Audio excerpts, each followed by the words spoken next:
모세가 대답하여 이르되 그러나 그들이 나를 믿지 아니하며 내 말을 듣지 아니하고 이르기를 여호와께서 내게 나타나지 아니하셨다 하리이다.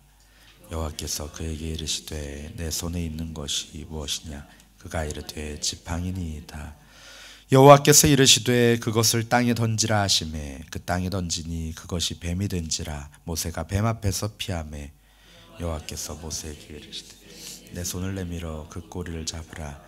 그가 손을 내밀어 그것을 잡으니 그의 손에서 지팡이가 된지라.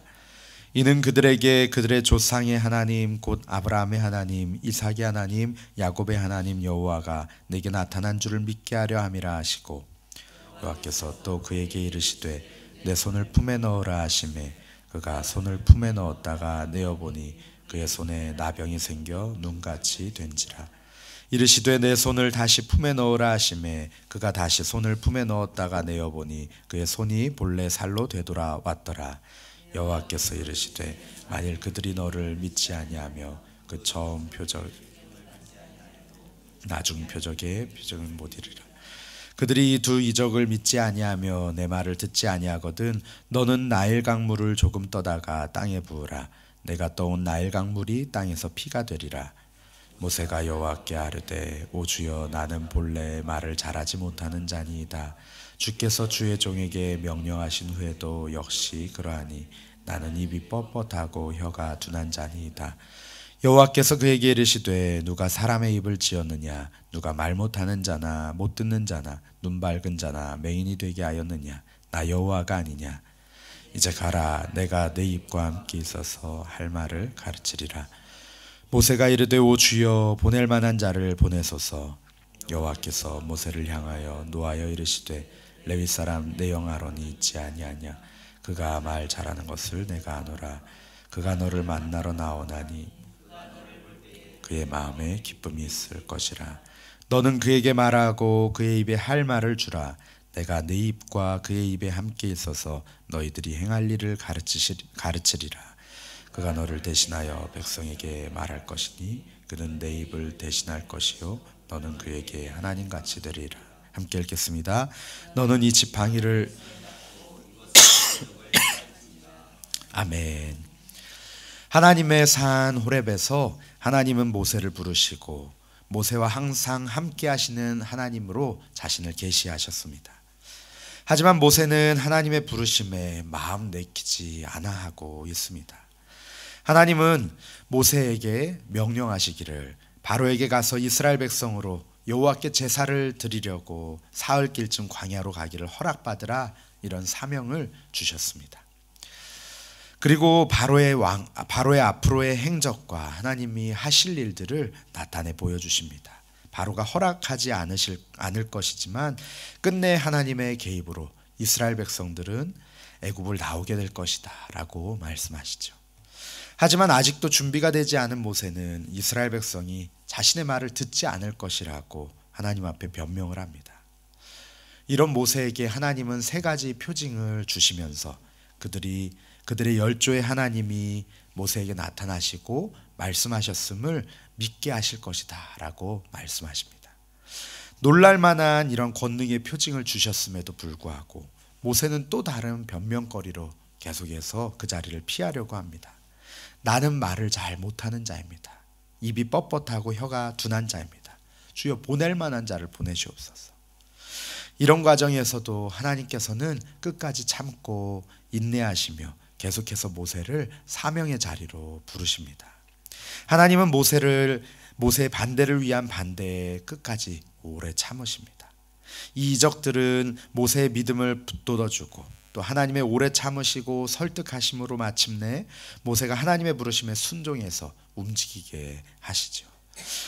때로는 우리들도 모세와 같은 불신앙의 모습을 가질 때가 있습니다. 하나님께서 우리에게 허락하신 분명한 약속들이 있지만 그 약속보다도 우리 앞을 가로막는 그 걸림돌들, 장애물들을 더 크게 보고 두려워하기도 합니다. 또 하나님의 위대하심보다는 나의 연약함에 집중하고 나를 과소평가하면서 나는 못하겠다라고 합니다. 이러한 모습들은 겸손이라기보다는 모세처럼 하나님과 하나님의 약속에 대한 불신앙의 모습의 결과일 수도 있습니다. 오늘 말씀을 통해서 끝까지 포기하지 않으시고 우리를 사명의 자리로 부르셔서 주인의 즐거움에 참여하게 하시는 그 하나님의 은혜를 경험하기를 소망합니다. 오늘 말씀에서 모세의 반신반의가 계속됩니다. 이번이 벌써 세 번째입니다. 그의 백성들이 자기를 배척하거나 받아들이지 않으면 어떻게 하냐고 하나님께 되묻습니다. 이 질문에는 그들이 자기를 반드시 믿지 않을 것이라는 확신이 담겨 있죠. 그들이 나를 믿지도 않고 내 말을 듣지도 않을 것입니다. 이렇게 하나님 앞에 따져 묻습니다. 이미 하나님께서 모세에게 확신을 심어주셨건만 그럼에도 불구하고 모세는 매우 부정적이고 비관적입니다. 앞에 3장 18절에서 이미 하나님께서는 그들이 내 말을 들을 것이다 라고 말씀하셨습니다. 그러나 모세는 하나님이 주신 그 확신을 쉽게 받아들이지 못하고 있습니다. 하나님께 받은 그 사명의 심각성과 중대성을 생각해 볼 때 모세가 머뭇거리고 반신반의하는 것이 어느 정도 이해할 만하기도 합니다. 그에게는 지금보다도 더 큰 확신이 필요했을지도 모르겠습니다. 하나님은 이러한 모세를 사용하기 위해서 그의 어리석음과 불신과 머뭇거림에 대해서 오래 참으시고 그를 준비시키시며 그에게 확신을 주시고 스스로 사명의 자리로 나아가도록 인격적으로 참고 기다려 주십니다. 그럼에도 모세는 하나님으로부터 단순한 말로 확신을 얻는 것을 만족하지 못합니다. 그래서 하나님께서는 그에게 기적을 보여주십니다. 여기에서 기적은 모세에게 표징이 됩니다. 징조가 됩니다. 기적을 보여주심으로써 모세의 마음속에 하나님에 대한 믿음을 심어주시고 그리고 그 기적을 통해서 담대히 나아갈 수 있도록 그 마음을 움직여 주시기 원하십니다. 모세의 지팡이를 던져서 뱀이 되게 하는 이적을 보여주심으로써 하나님에 대한 모세의 믿음을 굳건하게 해주시려고 합니다. 하지만 막상 지팡이가 뱀이 되자 모세는 두려워서 또 뒤로 물러나 피하고 맙니다. 이 기적이 하나님으로부터 온 것임을 머리로는 알았지만 그의 몸은, 그의 마음은 확신이 서지 않았던 모양입니다. 모세의 지팡이는 그가 양을 칠 때 사용하던 목자의 지팡이였습니다. 양떼를 인도하고 사나운 짐승으로부터 양떼를 보호하는 그런 지팡이였습니다. 그런 지팡이가 변하여 뱀이 되는 광경을 보면서 이스라엘은 그들의 조상 하나님께서 우리를 인도하시는 목자 되심을 보고 믿어야 할 것입니다. 이것이 첫 번째 기적의 목적입니다. 또 상징적으로 여기에서 뱀은 그 애굽의 왕권을 나타낸다고도 할 수 있겠습니다. 왜냐하면 이집트의 벽화들이나 조형물을 보면은 그 파라오의 왕관 이 머리 부분에 뱀의 모양으로 이렇게 달려 있지 않습니까? 그런 뱀의 꼬리를 잡으니까 다시 지팡이가 되었습니다. 세상을 호령하는 이 애굽의 왕권조차도 하나님과 하나님이 보내신 하나님의 메신저의 손 안에 있다는 것을 분명히 보여주고 계십니다. 동시에 모세에게는 그토록 두려워하는 애굽의 바로조차도 하나님의 주권 안에 있으니 모세가 할 일은 그저 순종하면서 지팡이를 잡는 것, 그저 그 지팡이를 잡고 하나님께서 명령하시는 곳으로 나아가는 것, 순종하는 것일 뿐임을 알려주십니다. 그리고 이어서 하나님은 두 번째 기적까지 보여주시면서 모세와 애굽에 있는 이스라엘 백성들에게 믿음을 심어주기를 원하십니다.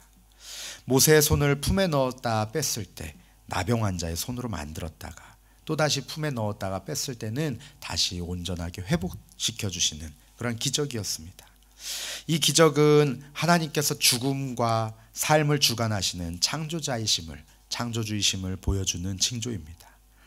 나병은 마치 애굽에 있는 이스라엘 민족들의 무능한 상태를 보여줍니다. 그리고 회복된 손은 이스라엘 민족이 모세의 지도 아래에서 하나님의 권능의 손 안에 붙들려서 구원받게 될 것을 상징하죠. 하나님은 고통 중에 신음하는 이스라엘 백성들의 소리를 들으시고 그들의 기도에 응답하셨습니다. 그래서 나병처럼 사람의 힘과 능력으로는 어쩔 수 없는 그런 상황 가운데 있는 이스라엘 백성들을 하나님의 손으로 건져내실 것입니다. 나병 환자가 나음을 받으면 제사장에게 나아가서 정결하게 된 것을 보이고 하나님께 예물을 드리는 것처럼 애굽에서 속박되어 있는 이스라엘 백성들이 그곳으로부터 나와서 하나님께 예배하도록 하실 것입니다. 역시 이 일을 위해서 모세가 할 것은 순종하여서 손을 품에 넣었다가 빼는 것처럼 그저 하나님의 말씀에 단순하게 순종하여 가는 것뿐입니다. 그래도 백성들이 믿지 않는다면 세 번째 징조를 보여주라고, 세 번째 이적을 보여주라고 명하십니다. 바로 애굽의 10가지 재앙 가운데 첫 번째 재앙이 될 물이 변하여 피가 되는 이적입니다. 하나님은 나일 강물을 조금 떠서 땅에다 쏟으면 그것이 피가 될 것이다 라고 말씀하십니다. 나일강은 애굽인들에게는 생명줄과 같은 그러한 강이었습니다. 나일강은 애굽의 경제 생활에 사람 몸의 대동맥과 같이 아주 중요한 역할을 하는 물줄기였습니다. 나일강이 피가 되었다는 것은 생명을 주는 물이 죽음의 징조가 되었다는 것이죠. 애굽의 신들은 궁극적으로 아브라함과 이삭과 야곱의 하나님, 모세를 부르시고 모세와 함께 하시며 이스라엘을 인도해 내실 그 하나님께 굴복하게 될 것입니다. 이 일들을 미리 보여줌으로써 하나님은 모세의 의심을 제거하고 불신앙을 뽑아버리시고 믿음을 심어주십니다. 그리고 이러한 기적들은 이스라엘 백성들이 하나님께서 모세를 보내셨다는 사실을 믿게 해줄 것입니다. 그런데 이렇게 사람의 능으로 할 수 없는 신비한 기적들을 직접 경험하고서도 모세는 다시금 자신의 말솜씨가 하나님의 사역을 감당하기에 부족합니다, 부적당합니다 라고 말합니다. 벌써 네 번째로 뒤로 빼고 있는 모습입니다. 모세는 하나님의 사역을 하기 위해서는 언변이 출중하고 의사 전달이 효과적이어야 된다는 그런 생각을 가지고 있었던 것 같습니다. 사실 틀린 말은 아닙니다. 모세가 명령받은 것이 무엇이냐면 앞으로 바로에게 가서 또 이스라엘 백성들에게 가서 하나님께서 너희를 인도해 내실 것이다, 바로에게 가서 이스라엘 백성들을 보내줘라 라고 말하는 사역이었기 때문입니다. 하지만 실제로 그가 말이 어눌했던 것은 아닌 듯합니다. 하나님 앞에서 청산유수로 말하면서 계속해서 변명하고 자신을 변호하고 이렇게 잘 하고 있지 않습니까? 또 사도행전 7장 22절에서 스데반은 그의 설교에서 모세가 애굽 사람의 모든 지혜를 배워서 그의 말과 하는 일들이 능했다라고 기록하고 있습니다. 그러니 자신은 말을 잘 못하는 자입니다 라고 하는 모세의 말이 그저 변명처럼 들립니다. 하나님은 모세의 끊임없는 질문과 의심에 대해서 지금까지 친절하게 대답해 주시면서 인내하셨는데 이번에는 좀 그 어조가 달라지신 것 같습니다. 우리 11절 12절 말씀 한번 같이 읽겠습니다. 11절 12절입니다. 시작. 여호와께서 그에게 이르시되 누가 사람의 입을 지었느냐, 누가 말 못하는 자나 못 듣는 자나 눈 밝은 자나 맹인이 되게 하였느냐, 나 여호와가 아니냐. 이제 가라, 내가 내 입과 함께 있어서 할 말을 가르치리라. 아멘. 세상의 모든 것을 만드시고 그것들의 질서를 정해주시고 또 부족하게도 하시고 회복하게도 하시는 창조주 하나님께서 말씀하고 계십니다. 모세를 부르시고 보내시는 하나님의 자존심을 건드리는 이 모세의 철없는 변명에 대해서 하나님은 그에게 중요한 사실 한 가지를 단단히 가르쳐 주십니다. 하나님은 하늘과 땅을 지으시고 그 가운데 있는 모든 만물을 지으신 분이시죠. 물론 사람들도 지으셨습니다. 사람으로 듣게 하시고 보게 하시고 말하게 하신 분이 바로 창조주 여호와 하나님이십니다. 따라서 모세는 더 이상 변명의 여지가 없습니다. 모세를 창조하시고 부르셔서 보내시는 하나님께서 어련히 알아서 그가 그 일을 감당하도록 하시지 않으시겠습니까? 모세가 부여받은 사명이 아무리 불가능하고 어려워 보인다고 할지라도 모세 혼자서 가는 것이 아니라는 사실을 알아야 합니다. 모세 뒤에는 이 모든 것을 가능하게 하시는 창조주 하나님이 계십니다. 그러므로 말을 잘 못한다는 핑계는, 그런 걱정은 생각조차도 필요가 없습니다. 오직 하나님을 신뢰해야 합니다. 모든 걱정은 뒤로 하고 사명을 향해 앞으로 나아가야 합니다. 왜냐하면 하나님께서 모세에게 가라고 명하시기 때문이죠. 하나님은 모세에게 다시금 확신을 주십니다. 내가 내 입과 함께 있어서 할 말을 가르치리라. 이쯤 되면 끝나야 할 것 같은데 이게 웬일입니까? 모세는 5번째로 또 하나님의 소명에 대해서 토시를 달고 반대합니다.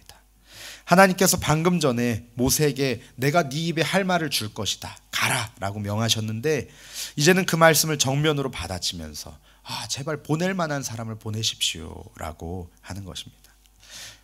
그 말이 떨어지기가 무섭게 하나님은 모세를 향하여서 분노하십니다. 그럼에도 불구하고 하나님은 모세의 청을 어느 정도 받아들이시죠. 아론을 그의 대언자로 삼아서 함께 보내시겠다는 것입니다. 그저 너희가 할 것은 내가 너에게 할 말을 넣어주고 또 너는 아론에게 그 말을 전해서 그 말을 바로에게, 이스라엘 백성들에게 하라라고 명령하십니다. 저희 집에서는 아이들을 키우면서 교육상 심부름을 종종 시킵니다. 토스트를 만들면은 계란 푸는 거를 시키기도 하고 삼계탕을 끓이면은 마늘 까는 거를 시키기도 합니다. 또 뒷뜰에서 이제 풀을 뽑게 하거나 아니면은 옷을 개서 옷장에 넣는 것도 시킵니다. 하지만 칼을 든다든지 아니면 찾기를 건넌다든지 하는 위험하거나 능력 밖의 일을 시키지는 않습니다. 아이의 능력 범위 내에서 즐거운 만큼만 그 집안일에 동참할 수 있도록 그렇게 심부름을 시킵니다. 부모도 그런데 하물며 죽기까지 우리를 사랑하신 아버지 되시는 하나님은 어떠실까요? 나보다 나를 더 잘하시기에 우리가 감당할 만한 일을 시키실 줄로 믿습니다. 능력이 없으면 우리에게 능력을 주시고 지혜가 부족하면 지혜를 주실 줄 믿습니다. 혼자 감당할 수 없다면 아론처럼 돕는 자를 붙여주실 것입니다. 우리가 할 일은 그저 하나님의 부르심에 순종하고 우리에게 맡기신 그 사명의 자리로 보내실 때에 믿음의 발걸음을 내딛는 것뿐입니다. 그 순종과 믿음의 발걸음을 통해서 우리가 하나님의 귀한 사역에 동참하고 주인의 즐거움에 참여하게 하실 것입니다. 주님의 부르심에 믿음으로 순종하며 나아가는 우리 성도님들 되시기를 간절히 바랍니다. 우리 함께 말씀을 기억하며 기도하기 원합니다. 함께 기도하실 때 하나님, 우리들이 때때로 믿음이 부족하여서 하나님 말씀하신 그 말씀 순종하지 못할 때가 있습니다. 하나님, 그러나 우리가 우리 자신을 바라보거나 문제들을 바라보지 않고 오직 하나님만 바라보며 주님의 말씀에 순종하여 우리의 사명의 자리로 나아가게 하여 주시옵소서. 그 일이 크던 작던 주님께서 나에게 맡기신 그 일을 향하여서 순종의 발걸음 내딛도록 주여 나를 붙들어 주시옵소서. 함께 기도하시고 개인적으로 가지고 나오신 기도 제목 기도하시겠습니다.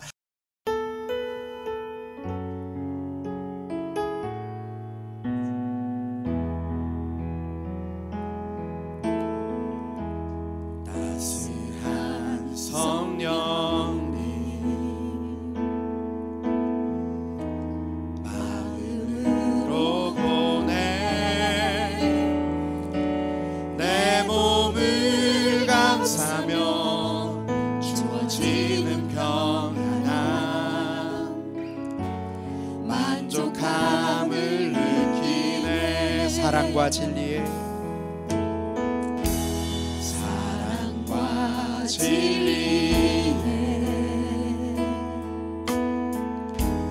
한 줄기 보내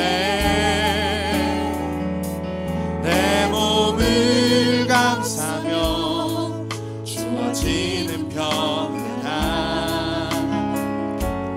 그 사랑을 느끼네 신 곳에서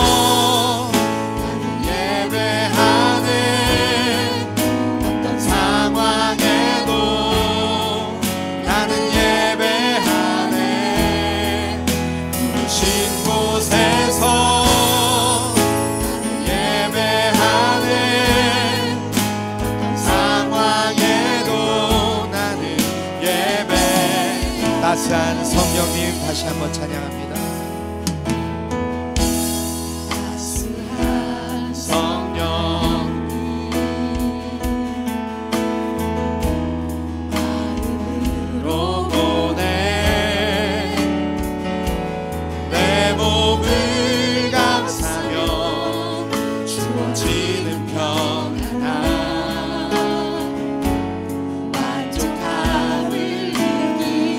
사랑과 진리의 주님, 사랑과 진리의 한 줄기 빛보내 내 몸을 감싸며 주어지는 평안, 그 사랑을 부르신 곳에서 예배하네. 어떤 상황에도 나는 예배하네. 부르신 곳에서 예배하네. 어떤 상황에도 나는 예배. 내가 걸어갈 때 길이 되고, 내가 걸어갈 때 길이 되고 살아갈 때 삶이 되는 그곳에서 예배하네. 내가 걸어갈 때 길이 되고 살아갈 때 삶이 되는 그곳에서 예배하네. 신 곳에서 예배하네. 어떤 상황에도 나는 예배하네. 신 곳에서 예배하네. 어떤 상황에도 나는 부르신 곳에서 나는 예배하네. 신 곳에서